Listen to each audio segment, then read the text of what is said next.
wondered if you've ever taken one of those personality tests. Like, there are all of these different, I don't know, there's a bunch of them.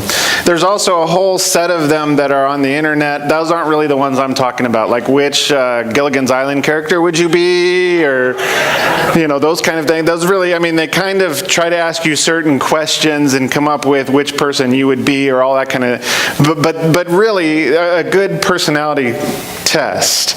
You see, personality tests attempt to explore the core character of a person. The things that person would be good at, the things that person is like maybe destined to be. And in fact, there are some of these where once you've taken the test, they sort of put you in a little box and say, this is the way that you are. And that other people, well, I'm one of the IMFJs or whatever they are when you take the certain test. And so you just have to deal with the fact that I'm rude to you because, it's who I am and whatever. But personality tests attempt to explore that core character. The challenge in those is that we tend to define ourselves or others by the result, and because of that, we often will then go and sort of change how we answer. So it's like, if I want a certain result, how am I going to answer this question? Right? That's kind of what we do. Psychologists say that there are 3 aspects to these tests, and here you go. The first one is patterns. Simply patterns. So they are looking for patterns of behaviors that you engage in. Now, there are a lot of things within patterns, but we tend to behave in certain ways at certain times. Now, not that I'm going to confess anything here that you didn't already know, but for me, a lot of times, time is a little bit relative. And the earlier in the day it is, the more relative time becomes. So if you want to make an appointment with me, you will find that I will usually ask for that appointment after 9 o'clock. And God is usually pretty good to me that when I have to go visit somebody for surgery in the hospital, it's after 9 o'clock. Because it's really hard for me to be on time before 9 o'clock. So you just know that if we make an 8 o'clock appointment, I should usually be here by about 8:05.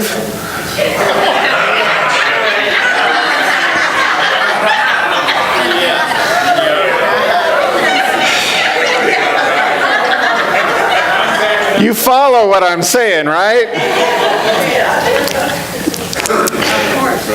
And we tend to be either punctual or not punctual, and I know I'm not the only person that's like that, but punctual or not punctual, and it generally will be the same the whole time through. Not to say that you couldn't get stuck in traffic and be late or whatever else, but we tend to behave in patterns, and we are very consistent in those patterns.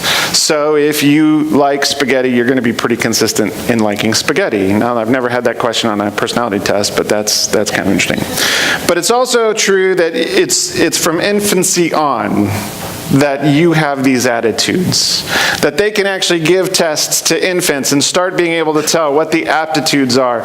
They can start to tell what you're going to be good at, or maybe what you're not going to be so good at a very young age, simply based on some of these things. The second one is this self-presentation piece. And this is where the psychologists say that these personality tests are really hard, and they have to kind of ask you some of the questions in the same ways, because they're asking you about patterns.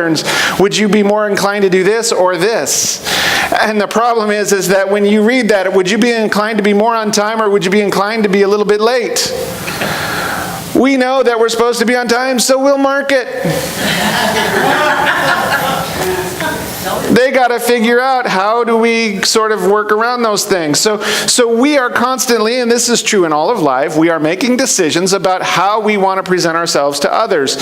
So if you are meeting me for the very first time today, you will present yourself in a very specific way, which would be probably much differently than you would present yourself to me after we've been friends for a couple of years. And we don't care anymore what people think after that. We're already friends. Right? At that point, you already know I'm going to be late. Right. Why do you expect anything? Anyway, in a sense, what this is that we say X about ourselves, but we tend to do Y in a specific situation. And here's the part that's amazing. Even though we say X and we do Y, most people see something completely different. Something totally different about us. So that's sometimes why we get surprised when people say something about us that we're like, what? I don't think so. And yet that's how they've perceived it. So personality tests really try to get the why behind your answer. And that's going to become a little important later on. I'm going to come back to this a little later, and we're going to talk a little bit about that. Probability is measurable.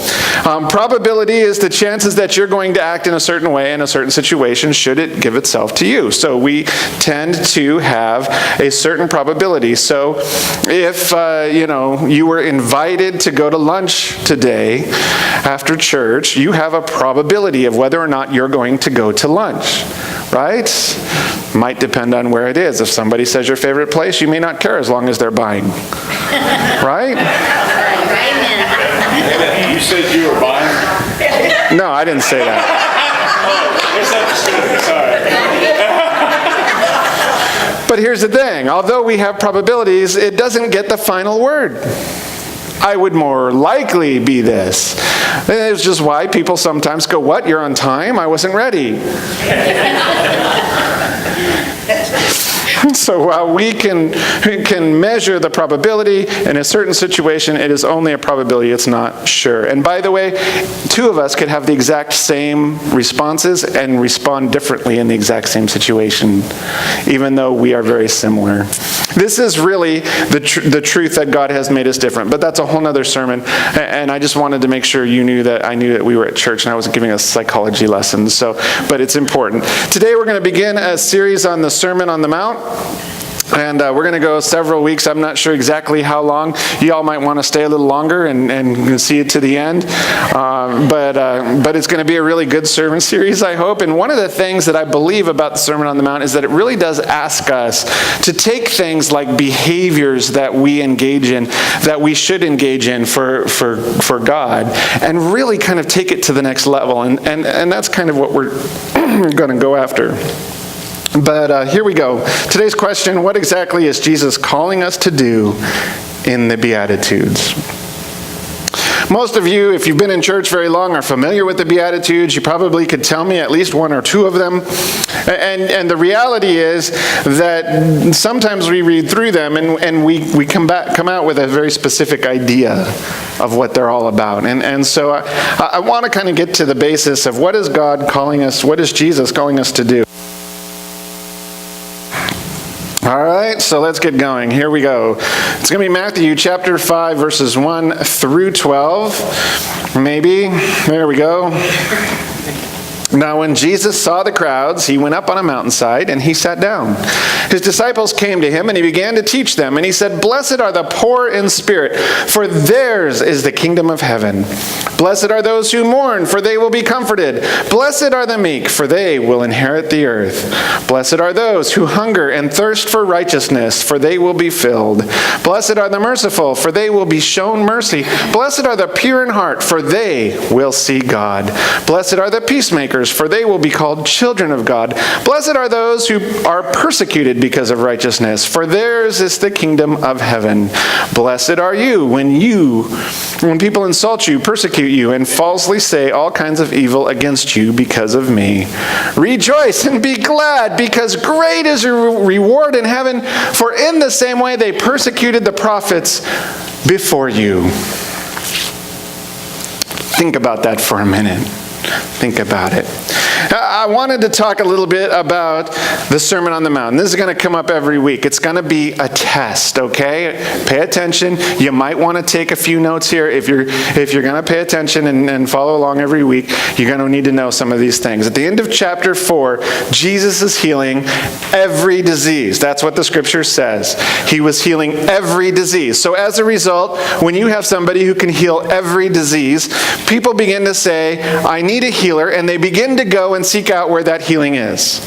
And so people from all over were coming to Jesus to get their friends healed. And they were bringing people so that he would be healing them. So it says in the end of chapter 4 that people brought to Jesus everyone who was ill, and he was healing them. And so, as you can tell, there would be large crowds beginning to gather. right? Same thing that would happen today. If we could somehow just magically heal everybody's illnesses, more and more people would come. We would have to beat people away at the door. We'd, start charging admission and do other things. That's just the way it would be. Matthew presents Jesus as having the authority of Moses. Now, we don't typically go Jesus and Moses in the same sentence. We normally think, okay, well, there was Moses, and way later, here comes Jesus. But when you're thinking like a first century Jewish person, the one person who has the most to say about how God is was Moses. This oral tradition that had been passed down and written down and made into what it is today, he is the expert. He is the one that has everything else. So there are things that Matthew is doing here to make sure we understand that Jesus is now the expert. He's the expert on the law. So you have Matthew being very specific. He was up on a mountainside. Where do we connect best with God? Up on a mountain. Right? Amen. Moses, when he gets the 10 Commandments, where is he? Up on the mountain, talking to God. Amen. Do you get this? See what we're talking about? Jesus sat down. That puts him in the official teaching position. In fact, back then, when the rabbi would sit down and begin to teach, it was called the seat of Moses. So what he's trying to do is make a connection in the mind that now we have the people looking at a Jesus who is sitting down, who's up on the mountainside, who's giving God's revelation into the world, right? As if the same tradition of Moses. Now, scholars tell us that this story is told in such a way that it's not intended to recall a singular event. So, unfortunately, I can't follow Jesus' example and just keep preaching right through it until I'm done. Because that would take us several days and you guys would be very upset. But I do hope you brought pizza money because the Beatitudes is a big enough chunk. Some of you look a little uncomfortable. Maybe we can get some sandwiches. I don't know. And you said you was buying. You keep coming around to that, don't you? Here's what I want you to remember. No matter what, the Sermon on the Mount is a summary of Jesus' essential teachings. Right? It's a summary of the things that if you want to tell people what are some of the important things or maybe the key things that Jesus tells us about God and about how things ought to be, this is it. You guys are not nearly as excited about this, and I love you. We'll work on that. So it has the morals, the kingdom of heaven, salvation, prayer. There's all kinds of wonderful things in here. We'll get to it. Now, the Beatitudes describe characters that bring blessing. Okay? So we read through them, and we have some of the character traits or maybe behaviors, but characters that begin to show us what it is that causes blessing or makes blessing, all right? That's what we've got. So you have blessed are the meek, mourning, the persecuted, the different ones. They're all there. So to be blessed is to have good fortune or happiness. Now here's our problem.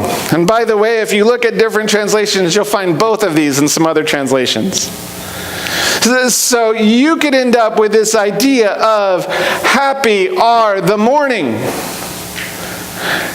And we all kind of do the same thing and go, oh, wait a minute. I have never been happy that I was mourning.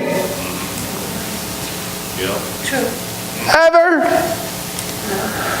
Happy are the meek. And what do we generally think about the meek? Maybe a little lowly, maybe a little weak. Kind of maybe being taken advantage of. Happy are the poor. Wait a minute. Right? Or good fortune. If you're poor, you have good fortune. We all have really good fortune, right? I don't know. It's hard for us to get. This idea of a deep inner joy. And I think most of us struggle to have a deep inner joy when some of these things we're talking about occur. It's incomprehensible, inconceivable happiness.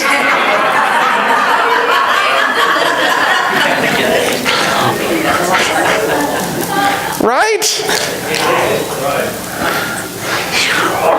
For those of you that don't have an idea what that reference was to, there's a whole sermon series called Inconceivable. You can find it on the internet.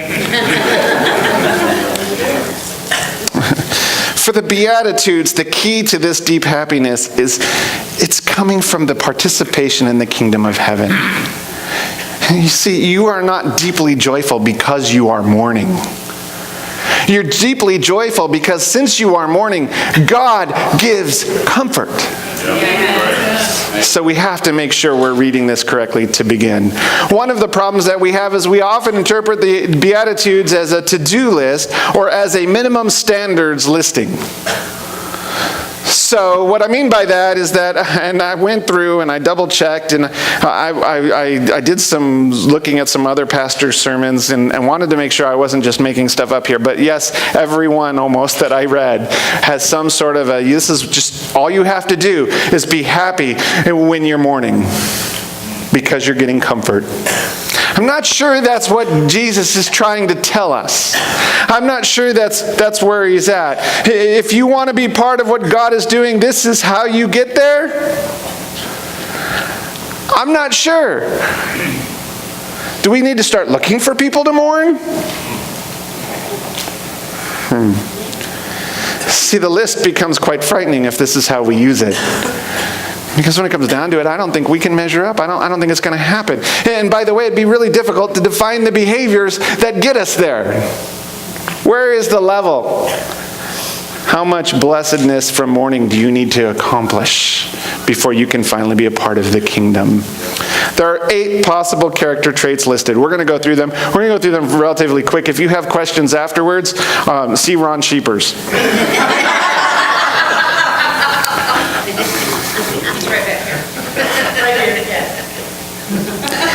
First, poor in spirit. What does poor in spirit mean? It could mean oppressed, or it could also mean humble.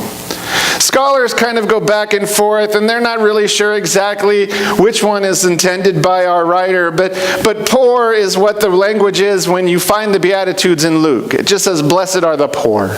And you got to think poor is very, very different in the time when Jesus lived. Now, there's still some oppression today when you're poor, but back in biblical times, the very poor would often be oppressed, used, and basically thrown away and forgotten. I hope we don't do that to the poor today, but it was very much a cultural thing then. And so if we could think like poor people, and how do we help poor people, and how do we understand that we need to make sure we're not oppressing, that we're not doing some of these things, that's a little bit of what some scholars will say that this is all about. We need to have sort of that mindset like those who are poor. That we need to be thinking like we can understand that. And here is what they're basically saying. The poor have no other recourse, no other avenue, no other resource, but then to turn to God for all of their hope. You see, if you're rich and you need healing, you can find the right doctor. Amen.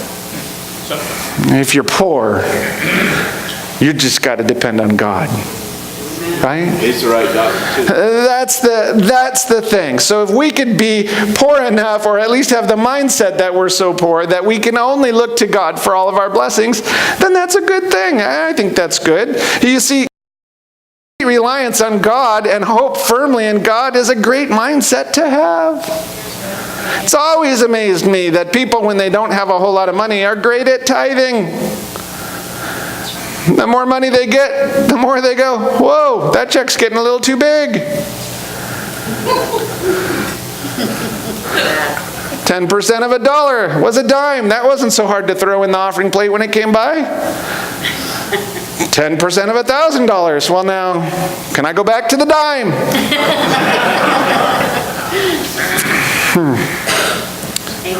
understanding that it's completely about God and the hope is completely in God is the mindset to be. The mindset must be humble. No matter how you look at it, it must be dependent on God for everything. Looking to God for everything. Now, some would suggest that Matthew intends for us to acknowledge that we have a spiritual bankruptcy. This kind of poor in spirit is to say, you know what? On our own, we have nothing. We are dependent on God in order to have the spiritual lives that we would like to have. And I could buy that, at least a little bit, right? I don't want to necessarily dismiss it offhand, but I think that he's talking about something a little more practical. What we know is that the poor in spirit will be part of the kingdom of heaven. Because what does he say? Blessed are the poor in spirit, for theirs will be the kingdom of heaven. Amen. Right? Yeah. The second one, when we say to mourn, we could be mourning people, possessions, or we could be mourning over our own sins. Right? We obviously mourn when certain people die. Hopefully we don't celebrate when anybody dies, but I remember a couple times. When people die or when we lose possessions, we tend to begin to mourn those things. Hopefully we also do some mourning over the times when we've sinned against God. I want to make sure that we're not looking at this as some scholars do and say that it's only about mourning over our sins. Yes, that's part of it, I think. But there's this thing where sometimes we want to over-spiritualize things, and I almost get the impression that what Jesus is doing throughout the Sermon on the Mount is saying, look, here are some issues.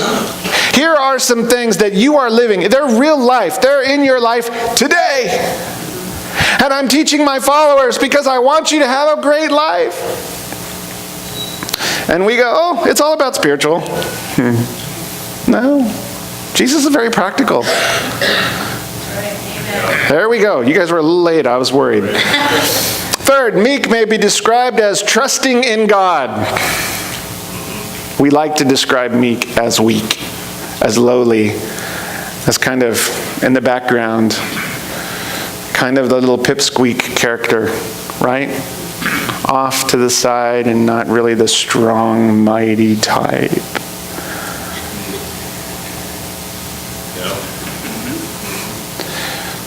It's usually what we look at. Biblically speaking, meek means that they have learned to trust in God. Change that, okay? That no matter, you could have a guy the size of Goliath, but if he trusts in God, guess what? He's meek. He could be the strongest person that if something happens, he can come and lift up the car off of you and you're saved. But he's meek. Moses is actually described as a meek man in Numbers 12:3. Now, it also gets translated sometimes as humble, and so you might be catching a little bit of a pattern here.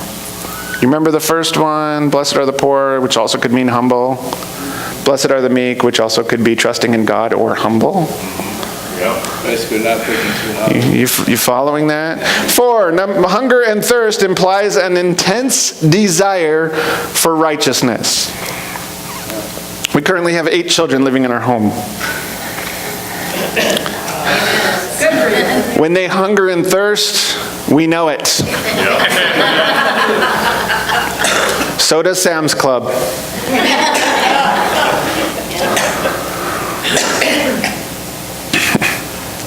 Hunger and thirst. Now, I would love to say that I hunger and thirst for righteousness, that I have an intense desire for the things of God. That's what I would hope that I would say. But I got to tell you that I could stand here and say that all day long. If it doesn't show up in my life,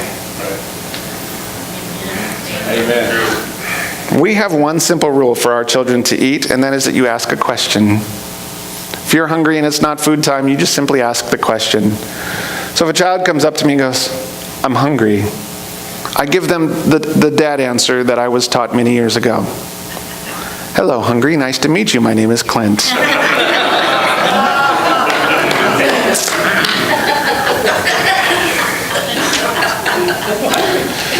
Eventually they'll come around and go, okay, I feel hungry.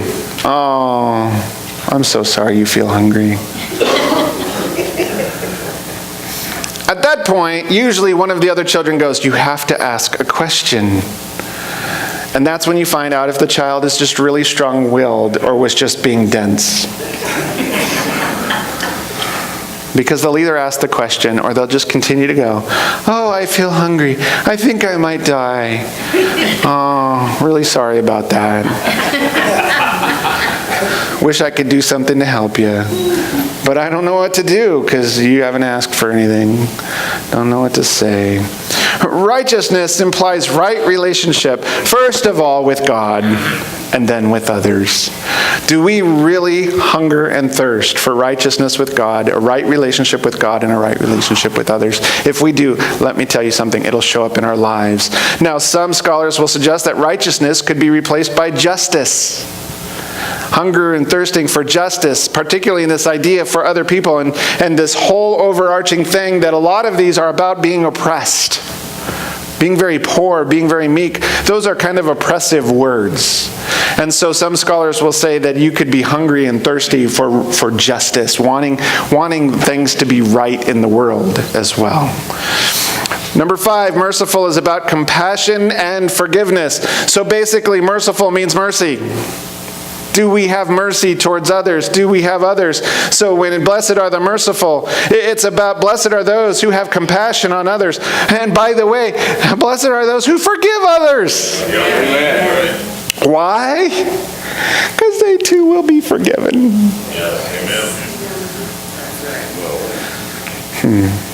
I always know I haven't been forgiven when somebody says, I forgive you, but I don't have to like you anymore. Okay. I don't think I'm very forgiven then. When we have compassion and or forgiveness with others, God can have those things with us. Without us having it for others, God can't have it with us. In part because if we don't have it for others, we don't get it. We've got to be forgiving of others and forgiving of those situations that maybe have offended us or hurt us or have caused us, an inconvenience. So often we are like, oh, this was so horrible what you did, and really all it was a minor inconvenience to us.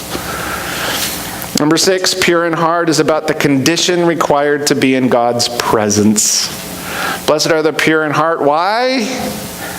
Because they will see God. Yep. So those who are pure in heart can be in God's presence. That's good stuff. Come on. Real good stuff. We know what pure in heart means, right? It means to have good intentions, pure right intentions and motivations. And by the way, it's required for intimacy with God. And if you have any question about that, let me tell you something. It's also required for intimacy with one another. Amen. The quickest way for others to distrust you is for you to say, I have pure intentions. Now can I get into your wallet? I really want to get to know you better. Will you come over to my house and have some dinner? And then you come on over and the Amway presentation's ready.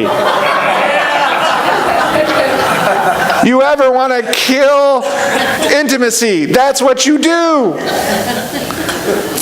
Just be upfront. Hey, I want to cook you dinner, but in exchange, you have to listen to my presentation. That reminds me of a story I don't have time for. Number 7, peacemakers is about bringing well-being into other people's lives.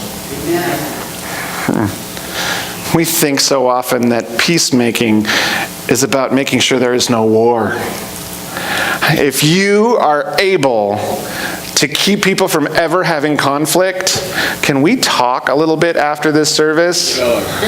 I'd like to meet you, and I'd like to use whatever you have, bottle it, sell it, distribute it. Conflict is a part of life. Some of you are arguing with me in your heads right now. A few of you are probably ready to say it out loud. You do, yes. See, it's not about the absence of conflict, but it's about bringing shalom. Shalom has a much greater meaning than simply peace. It's that idea of well-being, that when we begin to look at others and go, I want to bring this sort of peace, this well-being into your life. And how do we do that? Well, let me give you a quick hint. If you're one of those people who go, well, I'm not getting involved in that, you are probably not doing your peacemaking. You're not going to measure up. How do we get involved? Well, now that's a tricky matter. But what I'm suggesting is that when you can bring well-being into other people's lives, however you do it, even if it's just a matter of lovingly telling them, hey, look, I'm not saying you're wrong, but you are. Let me tell you about the right. And the right, by the way, is follow Jesus Christ in whatever you do. And nothing else should matter. Amen. When you start following Jesus Christ and looking at what Jesus did for you and looking at how all that works, guess what happens? Whatever inconvenience that you are dealing with suddenly is not so inconvenient. At least 3 of you believe me. Number 8, persecuted can be oppressed. Great good fortune when you are oppressed, yes! Why? Because then you get the same treatment the prophets got before you. And do you know what that means? It means you're doing something right. That's true. Might also mean that you're trying to be a peacemaker, bringing well-being into other people's lives. They don't have to take the well-being. Sometimes we get that lost, right? We think that if we tell somebody, hey, do you know about Jesus Christ? Because you look like somebody who really needs to know Jesus Christ.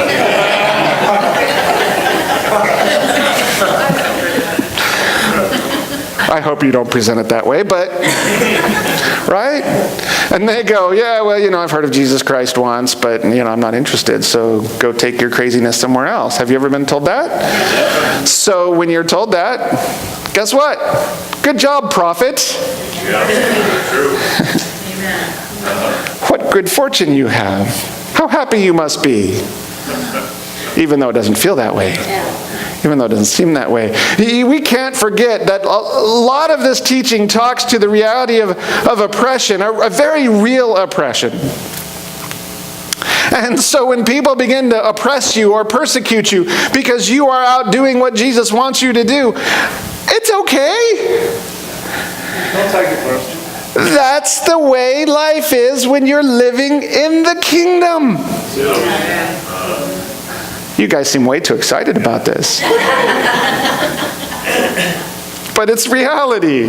There's a bonus beatitude. It really isn't like a character trait or whatever else, and it's almost a repeat of the last one. But it says, blessed are you when people insult, persecute, and lie about you.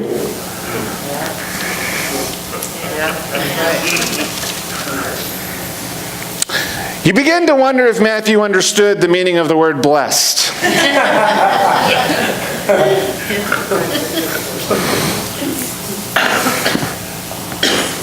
See, the reality is, you got to make sure you get this part, for what you're doing for my sake. And then you begin to realize that they're not mad at you, they're mad at Jesus. And when they're mad at Jesus, there's only one thing you can do. You can have a broken heart over their condition. Right? Sometimes we want to fight back. What we need is that broken heart. See, the good fortune is it's not about that. It's not about the persecution. The blessing is that God comes always into relationship with us, simply if we will do what He's asking us to do. That's good stuff right there. That's good preaching, I'll tell you what. Now I got to tell you, based on these descriptions, measuring up seems impossible. I wish that I could tell you that every time I turn around, I just find myself accidentally peacemaking. I'm only concerned about your well-being, but sometimes I'm a little more concerned about my own well-being. I wish that sometimes I could be more of a mourning over sin, not just my own sin, but our sin as a church, our sin as a community. But I got to tell you something. A lot of times I just sort of try to explain that one away. Have you heard what the church down the road is doing? They're horrible. Bunch of sinners down there. We're pretty good. I didn't tell you which church. Started thinking about this and anytime anybody talks about how humble they are,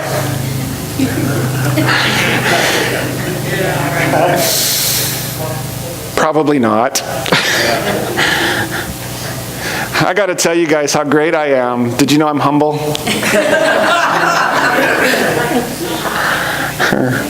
Isn't that awesome? Aren't you so lucky to be here with me? Because I'm so humble. Yeah, buddy. Right?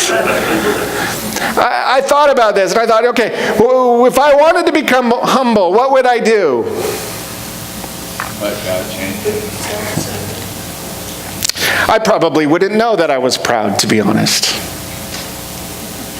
Do you follow what I'm saying? I probably wouldn't even know. Yeah.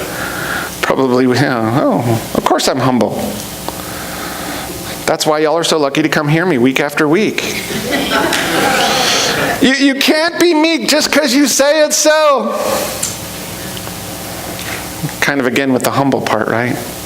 Oh, look at me. I'm so meek. Oh. Whatever that means. The hunger and thirst are evident, not merely claimed. I'm always interested when people say, oh, I just want to know more about God. And you say, all right, we have church and Sundays at 10:30. You can be up to 10 minutes late and nobody will even look at you funny.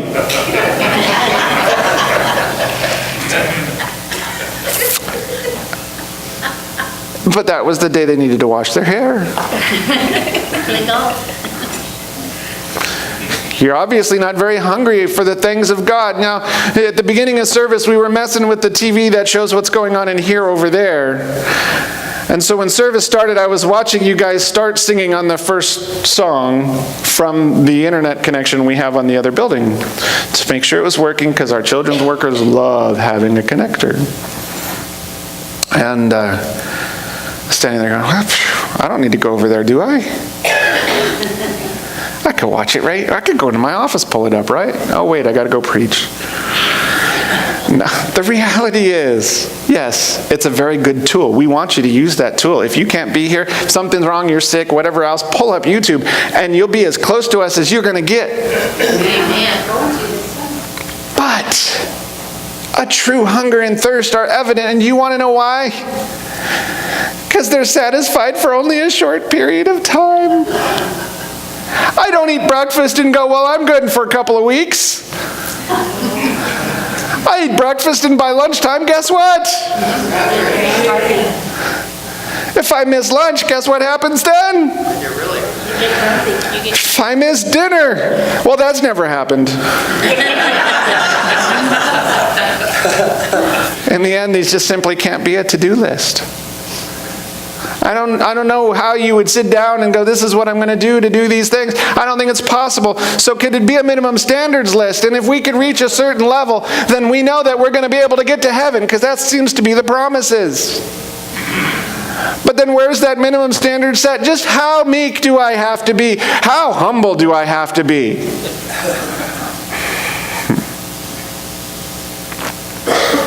Can I just say, well, you guys are really lucky because you get to come. And I'm here. Amen. Well, and there's one or two of you that I'm lucky to be in your presence too. Is that good enough?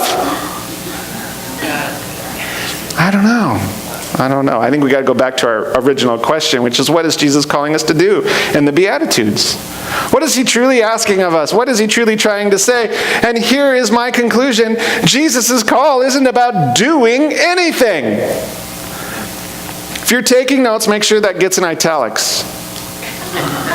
You might even want to circle it. If you have a red pen, you might want to circle it in red. Crayon. You see, I'm not convinced that the Beatitudes are about anything that we can do. And yet so often when we read them, I see all these sermons and they're all titled this, the B-attitudes. That you just change your attitude to become like this and then you'll be into the kingdom of God. I'm not sure. I think it's partly right. It's about what you are, not about what you do. Amen. But I'm not sure exactly how we get there. I just don't want you going out and trying to do humility. Because I'm not sure how you do humility. I don't know how you do meekness. Kind of covered that already. When was the last time you invited persecution? Were you standing on the street corner holding a sign saying, I've got plenty of money and plenty of food, but will you persecute me for a while?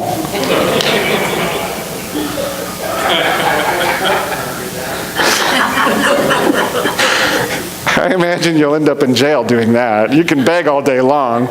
Would you please persecute me? And they'd be like, what are you up to? Something wrong with you. What would personality tests say about your efforts? Trying to get this result. I want to be meek and mild, and I want to be lowly and humble, and I got to make sure I get all these answers correct. Got to tell you something. God's onto you. Can't fool him. That's the whole thing about presenting X but doing Y, and God sees it as Z. Follow what I'm saying? We think this is what we're supposed to do. This is what we really do. And God's like, oh, this is how you really are. It's cute though.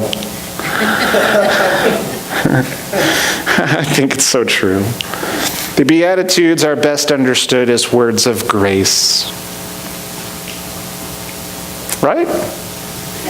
Some of you want me to explain that. I can tell by the looks on your face. The Beatitudes are best understood as words of grace. And basically that comes down to this. It's what God is doing in you. Words of grace, and then this is sort of the idea. We prayed a very specific prayer this morning just before the offering, and it was a prayer that the tires on the Parker's car would go flat, and they would see that God is doing some... Oh, wait, that's not what I said, was it? We prayed that God would bless them and keep them safe. Now, when we make that prayer, part of just saying those things out loud, it's inviting it to become true. So when God is working in your life and Jesus gets up and he said, "Blessed are the peacemakers," he's saying, I hope that you will see that I am making you into a peacemaker. It's a word of grace. You see, the sense here is that what is spoken heightens our sense of understanding as it happens. Right. Yeah. That if all four tires are flat, they'll know it was of God.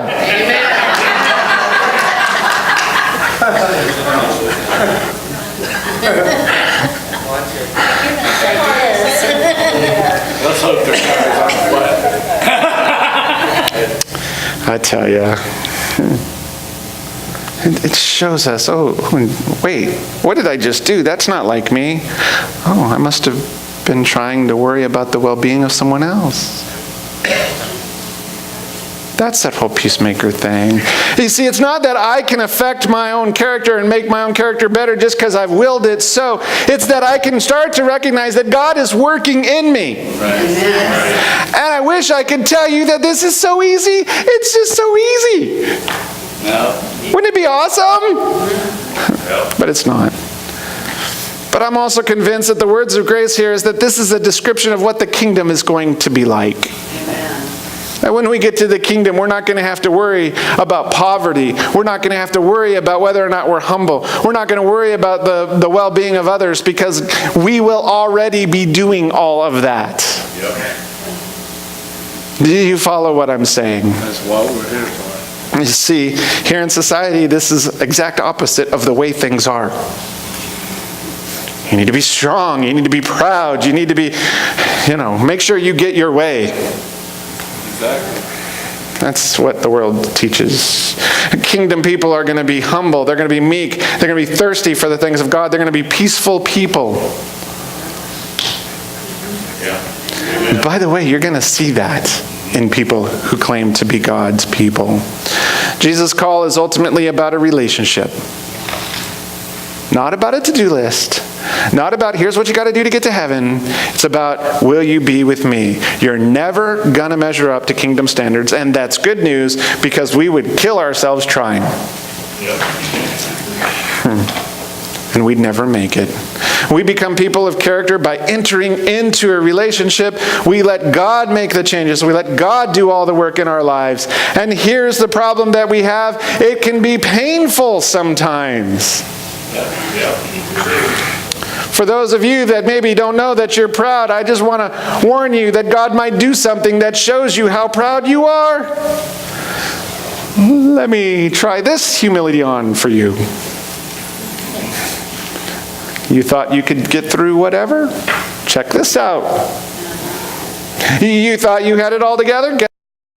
That's funny. Wondering, can you see new character coming from your relationships? You follow what I'm saying?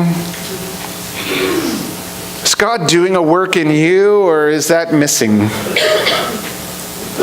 Are you becoming more the description that God has given you in the Beatitudes because you have entered into a relationship with Jesus Christ, or has nothing changed at all?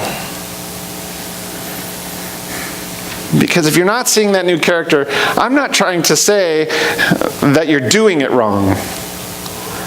You're not being humble enough. You're not being spiritual enough. What I'm saying is you may not know Jesus the way you think you do. And it's Him that I want you to pay attention to. It's Him that I want you to be a part of. It's Him that I think is so important. See, we sometimes find ourselves trying to measure up and forgetting the only thing that we got to measure up to is, do we hunger and thirst after Jesus? Because if we do that, if we have that relationship, everything is great. And if we don't, it's not. Heavenly Father, we thank you so much for the opportunity to be in this place this morning. We thank you for the Beatitudes, and Lord, I just ask that you would help us to truly understand what we've read and what we've talked about this morning. That we would leave this place not expecting that there's something that we have to do other than to simply make sure our relationship with you is on track. Lord, as we go about this week, we just ask that you would show us how happy we can be. Because blessed are the peacemakers, blessed are the poor, blessed are the meek, the mourning, all these things that we've talked about. Guide us, direct us, keep us safe until we have the opportunity to worship together once again. We pray all of this in your precious name. Amen.